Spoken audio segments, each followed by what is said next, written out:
உன் சூரியன் இனி அஸ்தமிப்பதும் இல்லை, உன் சந்திரன் மறைவதும் இல்லை. கர்த்தரே உனக்கு நித்திய வெளிச்சமாயிருப்பார். உன் துக்க நாட்கள் முடிந்து போகும். ஏசாயா புஸ்தகம் 60வது அதிகாரம் 20வது வசனம். சங்கீதம் 121. எனக்கு ஒத்தாசை வரும் பர்வதங்களுக்கு நேராக என் கண்களை ஏறெடுக்கிறேன். வானத்தையும் பூமியும் உண்டாக்கின கர்த்தரிடத்திலிருந்து எனக்கு ஒத்தாசை வரும். உன் காலை தள்ளாட ஒட்டார், உன்னை காக்கிறவர் உறங்கார். இதோ இஸ்ரவேலை காக்கிறவர் உறங்குவதும் இல்லை, தூங்குகிறதும் இல்லை. கர்த்தர் உன்னை காக்கிறவர். கர்த்தர் உன் வலது பக்கத்திலே உனக்கு நிழலாயிருக்கிறார்.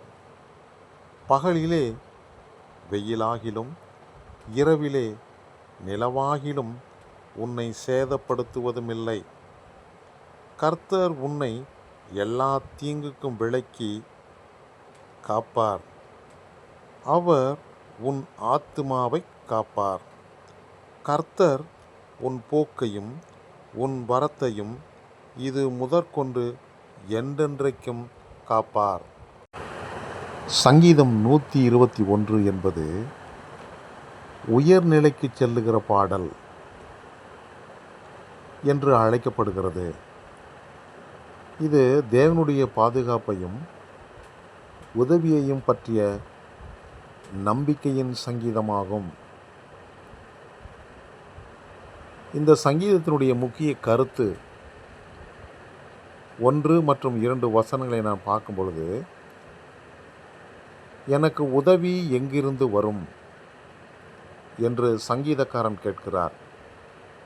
உடனே அவர் பதில் சொல்கிறார், வானத்தையும் பூமியும் உண்டாக்கின கர்த்தரிடத்திலிருந்து எனக்கு உதவி வரும். மனிதர்களிடம் மட்டுமல்ல, தேவனிடம்தான் நம் உண்மையான உதவி உள்ளது. 3-4 வசனங்களை பார்க்கும்பொழுது, தேவன் நம்மை தவறவிட மாட்டார், அவர் துயில மாட்டார், எப்பொழுதும் விழித்திருப்பார். நம்மை காக்கும் தேவன் எப்போதும் நம்மை கண்காணிக்கிறார். 5-6 வசனங்களை பார்க்கும்போது, கர்த்தர் நமக்கு பாதுகாப்பான நிழலாக இருக்கிறார். பகலிலும் இரவிலும் எந்த தீங்கும் நம்மை தொடாது. அவர் நம்மை சுற்றி பாதுகாப்பாக நிற்கிறார். 7-8 வசனங்களை பார்க்கும் பொழுது, கர்த்தர் நம்மை எல்லா தீங்கிலிருந்தும் காப்பார். நம் வருகையும் போக்கையும் இப்போதும் என்றென்றைக்கும் காப்பார். வாழ்க்கையின் எல்லா நேரங்களிலும் தேவன் நம்முடன் இருக்கிறார். சங்கீதம் 121 நமக்கு ஒரு உறுதியான நம்பிக்கையை அளிக்கிறது. நாம் எங்கு சென்றாலும் எப்போதும் எங்கு இருந்தாலும் கர்த்தர் நம்மை காக்கிறார். ஆம், நாம் எங்கு சென்றாலும் எங்கே இருந்தாலும். அன்பானவர்களே,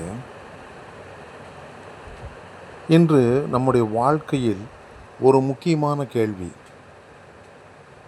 எனக்கு உதவி எங்கிருந்து வருகிறது?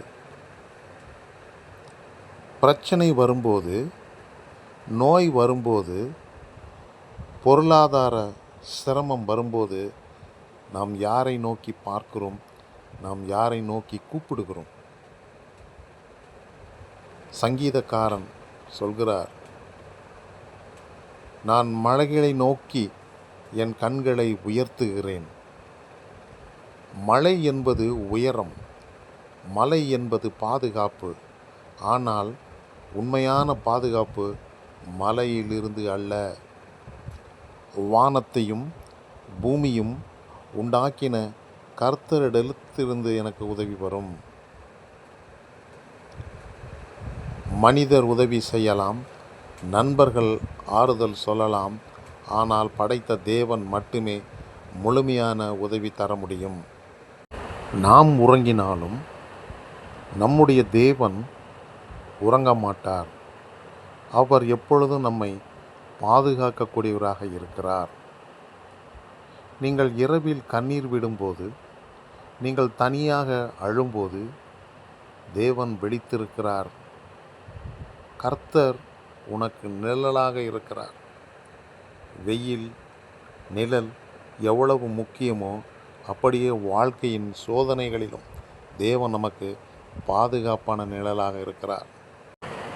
தேவன் சொல்கிறார், உன் வருகையும் உன் போக்கையும் இது முதற்கொண்டு என்றென்றும் காப்பேன் என்று மிக தெளிவாக சொல்வதை நாம் இந்த சங்கீத புஸ்தகத்திலே நாம் பார்க்கலாம். அதாவது, நீ வேலைக்கு போகும்போதும், குழந்தைகள் பள்ளிக்கு செல்லும் போதும், குடும்ப பயணம் செய்யும் போதும் தேவன் நம்மோடு கூட இருந்து நம்மை பாதுகாக்கிறார். தேவன் நம்மை கவனிக்கிறார். இன்று நீங்கள் எந்த சூழ்நிலை இருந்தாலும் ஒரு விஷயம் உறுதி, உன் உதவி மனிதரிடம் மட்டுமல்ல, உன் நம்பிக்கை சூழ்நிலையில் மட்டுமல்ல, உன் உதவி கர்த்தரிடத்திலிருந்தும் வருகிறது. இன்று உன் கண்களை உயர்ந்து சொல்லுங்கள், கர்த்தாவே, நீரே என் உதவி. ஆம், இந்த சங்கீதம் நமக்கு மிக அருமையாக விளக்குகிறது.